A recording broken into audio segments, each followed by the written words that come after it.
The mysterious 16th century prognosticator known as Nostradamus made several startlingly accurate predictions about the future.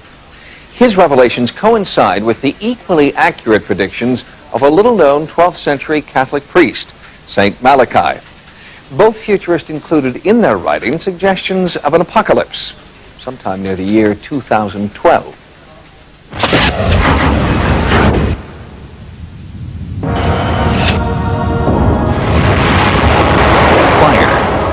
Flood, war, famine, plague, anarchy, the end of the world.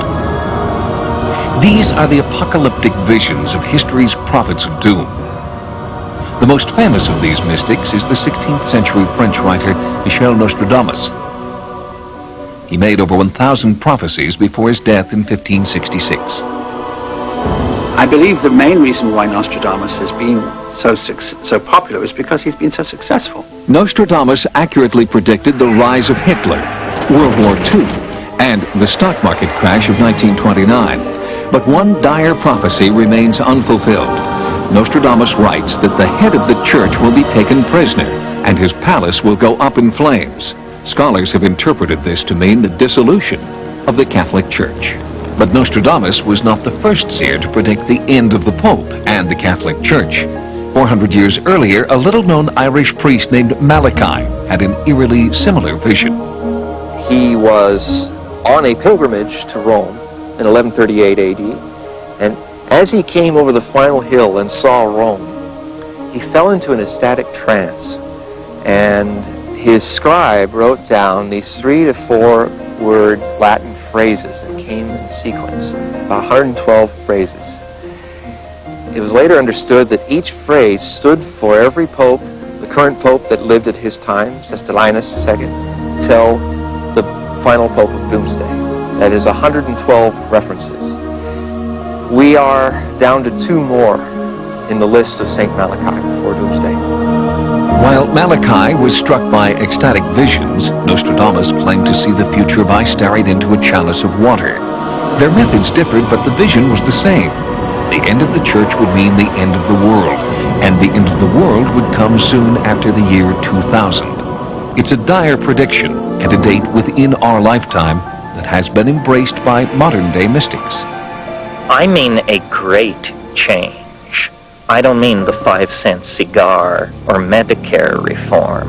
I mean ordinary space and time is going to disappear. Terence McKenna is an author and explorer who lives on the big island of Hawaii, where he awaits what he believes will be the end of the world as we know it. For McKenna and hundreds of people who have come to embrace his apocalyptic warning, the doomsday clock will run out on a very specific date.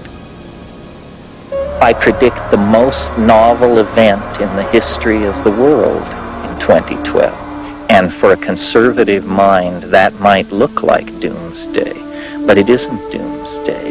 It's simply that we are moving deeper and deeper into uncharted territory, novel territory. And that's frightening to some people and exhilarating to others.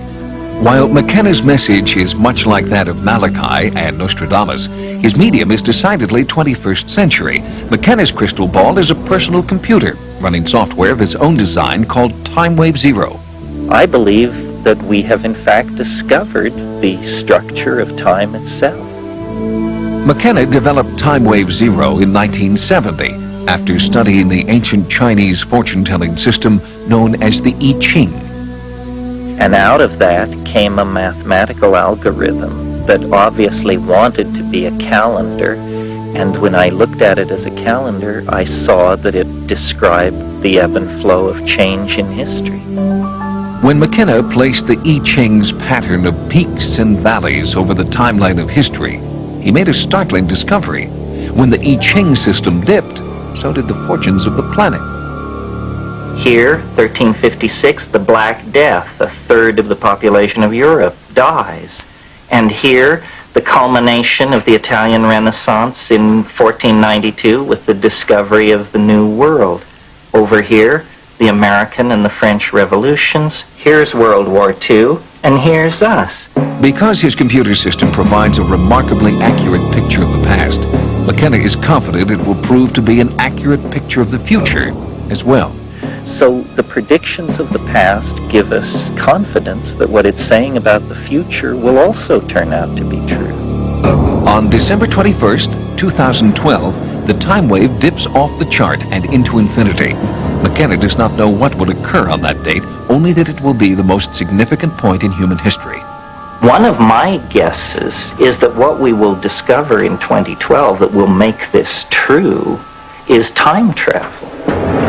If technologies that could move through time were developed around that time, it would explain why the wave could no longer give a linear description of the unfolding of events, because the unfolding of events would go non-linear at that point. Nearly 500 years ago, Nostradamus predicted similar changes in the time-space continuum that would occur soon after the year 2000. He sees a change in mankind, a new humanity, a new culture that ultimately leads to the human race leaving the planet Earth. They're living in the planets of the constellations Cancer and Aquarius. So when you look up tonight at the sky and you see the stars of the Aquarius constellation, you're seeing the future of humanity. While many of his dire predictions have come true, Nostradamus never claimed his prophecies were irreversible. In fact, he once wrote, "The one who is reasonable can learn from my prophecies how to find the right path."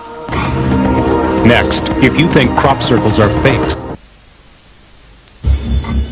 More than 5,000 years ago, in Egypt, in the Maya Kingdom, and in North America, people inscribed their pyramids, temples, and totems with the same story of a vastly sophisticated civilization that had vanished beneath the waves. Before telephones, telegraph, or transatlantic trade,